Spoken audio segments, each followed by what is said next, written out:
माओवादीलाई लगायत यी पुराना दललाई किन भोट नदिने र राष्ट्रसभालाई किन भोट दिने र राष्ट्रसभालाई भोट दिनको कारण के हो भन्ने बारेमा म आज हजुरहरूलाई केही बताउन गइरहेको छु। अब म चाहिँ यसपटक चाहिँ म घन्टीलाई दिन्छु, किनभने हामी सबैले घन्टीलाई दिनुपर्छ। किनभने एमाले, काङ्ग्रेस, माओवादी र कम्युनिस्ट पार्टी र अरू पुराना पार्टीलाई हेरौँ धेरै पटक, यसपटक हेरौँ, घन्टीलाई हेरौँ यसपटक भन्ने बारेमा एउटा म सानो कुरो गर्दैछु। घन्टीलाई किन भोट दिने र अरू पार्टीलाई किन नदिने। हामीले एमाले, काङ्ग्रेस लगायत सानसाना छिटपुट पुराना दलहरू लगायत रापरपा यिनीहरू चाहिँ हामीले धेरै 30-35 वर्षसम्म हामीले हेऱ्यौँ। माओवादी त 52 सालमा जनयुद्ध छेडेर 63 सालमा सरकारमा आएको। अब अहिले 82 सालको जनजी आन्दोलनपछि त पार्टी नै विलय गरेर अहिलेको लडाकुलाई पनि हलपत्र पार्यो, घाइते अपङ्ग माओवादीका घाइते अपङ्गलाई हलपत्र पार्यो होइन। पार्टी नै विलय गरेर प्रचण्ड आफू मात्रै सेफ हुने बाटो गरेर अरू कम्युनिस्ट पार्टीहरूलाई पनि मिलाएर अर्को एउटा नेपाल कम्युनिस्ट पार्टी बनाए होइन। त्यसैले जनयुद्धको मर्म पनि थाले। त्यसैले जनयुद्धको औचित्य पनि सकियो होइन। अहिले कैयौँ माओवादीहरू रोएर बसेका छन्। यसैले यो नेपाल कम्युनिस्ट पार्टीलाई भोट नदिने यो चाहिँ जनता मारा हो, धोकेबाज हो होइन। अब नेपाली काङ्ग्रेस भनेको त अब 34-35 वर्षसम्म एमाले, काङ्ग्रेस, जनमोर्चा लगायत विभिन्न छिटपुट पार्टी रापरपा यिनीहरू भनेको त एकदम यिनीहरू चाहिँ के हो त एकदमै के अरे जनतालाई ठग्ने, झुक्क्याउने। अरू कम्युनिस्ट पार्टीहरू भन्दा रापरपा भन्दा त जनतालाई त्यति झुक्क्याउनु त नेपाली काङ्ग्रेस त झुक्क्याउँदैन होइन। तैपनि यसले राम्रो काम गर्यो। म चाहिँ नेपाली काङ्ग्रेसको विरोधी होइन, फेरि म चाहिँ भोटर काङ्ग्रेसकै हो। र अहिले मैले चाहिँ यसपटक पनि 3 नम्बर घन्टीलाई दिने, किनभने 35-40 वर्षसम्म यसले चाहिँ नेपालमा सत्ता राज्य गरेर पनि सत्ता चलाएर पनि यसले केही पनि काम गरेन। माथि अलिअलि त गर्यो, तर जनतालाई झुक्क्याउने काम गर्यो। अब राष्ट्रसभामा चाहिँ धेरै राम्रा रवि पालेन जस्ता दिग्गज व्यक्तिहरू छन्। यिनीहरू चाहिँ टेस्टेड भएका छैनन्। भर्खर 1-2 वर्ष मात्रै हुँदै थियो। त्यही पनि त्यसमा अब के अरे रविलाई चाहिँ के अरे काण्ड लगाए, सहकारी काण्ड लगाए। एमाले, काङ्ग्रेस, माओवादीले चाहिँ सहकारीको पैसा खाने नेताहरूले अनि त्यो एउटा रवि बाहुनको छोरालाई एउटा चाहिँ जुम्सालाई चाहिँ विभिन्न झुटा मुद्दा लगाएर सहकारीका ठग जीवी राईले चाहिँ विदेश पठाएर यस सरकारले विदेश पठायो। यसैले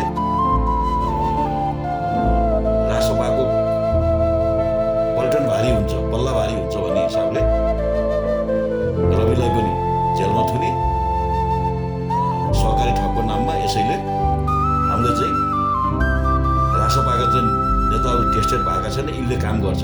यसैले राष्ट्रसभालाई भोट दिने। अर्को चाहिँ बालेनले पनि आफ्नो अब्बल क्षमता काठमाडौँ महानगरपालिकामा देखाइसकेका छन् होइन। आफ्नो अब्बल क्षमता देखाएका छन्। अब त्यो मैले भन्न पर्दैन, हजुरहरूले देखिरहनु भएको छ। यसै कारण पनि राष्ट्रसभालाई भोट दिने होइन। अब जस्तै अब यो सुकुम्बासीको खोलाको किनारमा, बागमतीको किनारमा सुकुम्बासीहरू बसेका छन्। यो खोलाको किनार भनेको त यो सभ्यताको कुरो हो, वातावरणको कुरो हुन्छ। यसमा चाहिँ त्यहाँ घरहरू बनाएर त्यहीँ पिसाब गरेर गाउँघरमा जग्गा जमिन भएका मान्छेहरू पनि आएर खोलाको किनारमा बसेपछि खोला दूषित हुन्छ। यसलाई हटाउन खोजेका थिए, एमाले र काङ्ग्रेसको सरकारले दिएन। त्यसैले यसपटक पनि राष्ट्रसभालाई भोट दिने होइन। अब जस्तै एमाले, काङ्ग्रेस, रापरपा यिनीहरूले के गरे त महाकाली बेचे कोशी बेचे, गण्डकी बेचे, काङ्ग्रेसले पनि गण्डकी बेच्यो, कोशी बेच्यो। रापरपा एमालेले चाहिँ महाकाली बेचे, नेपाली काङ्ग्रेस पनि हो त्यसमा। यसैले यो देश बेचुवालाई यिनलाई पनि भोट नदिने। केपीले के अरे सांसदमा सबैको बहुमत जुटाएर लिपिया धुरा र लिपुले हाम्रो भन्ने कुरो त पास त गराए। सत्यमेव जयते र शिवमेव जयतेको व्याख्या पनि गरे। तर पछि के भयो त 4-5 लाख के अरे पुस्तकमा, नेपाल सरकारको पाठ्य पुस्तकमा छापिएका नक्साहरूलाई इन्डियाको दबाबमा यो नछाप, यो पुस्तक नबाड भनेर यिनले राखे।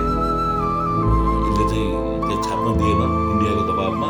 त्यही भएर यिनी पनि राष्ट्रघाती हुन्, जनतालाई मात्र झुक्क्याउने। त्यही भएर एमालेलाई पनि भोट नदिने, काङ्ग्रेसलाई पनि भोट नदिने, माओवादीलाई पनि भोट नदिने, रासपालाई भोट दिने। रासपालाई दिनै पर्छ होइन, किनभने यिनीहरू टेस्टै छैनन्, विकास गर्छन् यिनीहरू। किनभने अहिले चाहिँ रासपामा धेरै आफ्नो राम्रो व्यवसाय गरेका, राम्रो चाहिँ व्यवसायहरू गरेका, राम्रो आम्दानी भएका नेताहरू छन्। यिनले चाहिँ यी भोका उठी जस्तो एमाले काङ्ग्रेसका चप्पले नेताहरूले जस्तो पैसा खाँदैन, देशको बजेट यिनीहरूले त दुरुपयोग गर्दैन। यसैले यिनीहरूले विकास गर्छन् रासपाले। यसैले रासपालाई भोट दिने, एमालेलाई, काङ्ग्रेसलाई, माओवादी र अहिले भएको कम्युनिस्ट पार्टीलाई पनि भोट नदिने, रापरपालाई भोट नदिने। किनभने म एमसिसीको विरोधी होइन, किनभने एमाले, माओवादी र अरू लगायतका कम्युनिस्ट पार्टीहरूले के गरे त एमसिसीको विरोध गरे, संसदमा एमसिसीको विरोध गरे। तर अनि जनताहरूलाई सडकमा उतारे, बानेश्वरको सडकमा उतारेर टाउको फुटाए। जनताहरूलाई चाहिँ सडकमा उतार्न लाए। अनि यता संसदमा चाहिँ के अरे एमसिसी पास गर्ने भनेर के अरे पास हुँदैन भनेर जनतालाई उचार्न लाए। त्यही भएर यिनले चाहिँ अन्तिममा एमसिसी पास गरे। जनतालाई उठाए, के अरे सडकमा उतारेर कति जनताको ज्यान लिए, टाउको फोरे।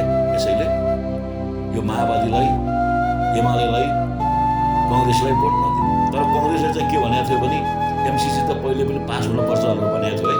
कङ्ग्रेसले चाहिँ झुटो चाहिँ बोल्दैन, जनतालाई चाहिँ झुटो बोल्ने भन्दा यी कम्युनिस्टहरू र यो रापरपा पनि झुटो बोल्छ, यो खुद्रा मसिना कम्युनिस्ट पार्टीहरू पनि, इभन चित्रबहादुर केसी पनि के अरे झुटो बोल्छन्। यसैले रापरपाले झुटो बोल्दैन, के अरे सरी रापरपाले झुटो बोल्छ, तर रासपाले झुटो बोल्दैन। त्यसैले रासपालाई भोट दिने होइन। अब यदि अहिले चाहिँ एमाले, काङ्ग्रेस, माओवादी, यो अहिलेको गठन भएको कम्युनिस्ट पार्टी, रापरपा, यिनीहरू चाहिँ छटपटाएको। किनभने यिनीहरूले चाहिँ सत्ता मिलेर खान पाइरहेको थिए अहिलेसम्म। अब आफ्नो गुमेको स्वर्ग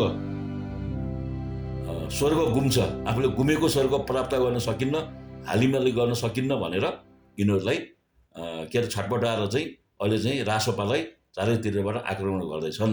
त्यसैले यसै कारण पनि रासपालाई भोट दिने। किनभने एमाले त जनताको लागि चाहिँ के अरे हामी धर्म मान्दैन, हामी धर्म कर्म मान्दैनौँ, धर्म अफिम हो भन्ने एमाले पनि भन्ने, माओवादी पनि भन्ने। तर यिनीहरूले गएर के अरे चाहिँ नेपालको हायत होटेलमा के अरे त्यो सम्मेलन, क्रिस्चियनको सम्मेलन गरेर सोल्टी होटेलमा गएर होली वाइन खाने, कम्बोडियामा जाने, कम्बोडियामा गएर माकुने, माधव के अरे खड्ग ओली, एमालेका लगायतका चाहिँ विभिन्न किसिमका चाहिँ पोलिट ब्युरो सदस्यहरू, अनि कम्युनिस्ट माओवादीका लगायत अरू पनि कम्युनिस्टहरू गएर त्यहाँ कम्बोडियामा गएर चाहिँ होली वाइनको बारेमा भाषण गर्ने।